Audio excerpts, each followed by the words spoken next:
पुरसुकून गांव के किनारे एक प्यारी सी बिल्ली रहती थी जिसका नाम मिन्नी था। मिन्नी सफ़ेद रंग की थी, नीली आंखें थी और गले में नीला रिबन बांधा हुआ था। वो कभी किसी को नुकसान नहीं पहुंचाती थी। मिन्नी को परिंदे बहुत पसंद थे, खास तौर पर कबूतर। मगर गांव के दूसरे लोग कबूतरों को भगाने की कोशिश करते क्योंकि वो अनाज खा लेते थे। मिन्नी को ये अच्छा नहीं लगता था। एक दिन बारिश बहुत तेज़ हुई। दरख्तों पर बैठे सारे कबूतर भीगने लगे, इनके पर गीले हो गए।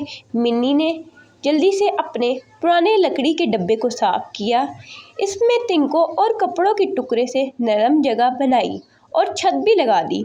फिर मिन्नी ने म्याऊं म्याऊं करके कबूतरों को बुलाया। सारे कबूतर हैरत में आ गए। बिल्ली हमें बुला रही है, क्या ये हमें खाएगी?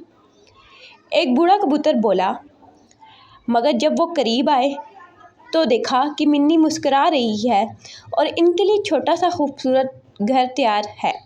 सब कबूतर खुशी से फड़फड़ाए और अंदर जा बैठे। बारिश से बच गए और मिन्नी ने बाहर बैठकर इनकी हिफाजत की। अगले दिन सारे गांव में चर्चा था, मिन्नी बिल्ली ने कबूतरों के लिए घर बनाया है। अब जब भी बारिश आती, कबूतर मिन्नी के पास आ जाते और गांव वाले भी मिन्नी की नरमी से मुतासिर होकर परिंदों का ख्याल रखने लगे।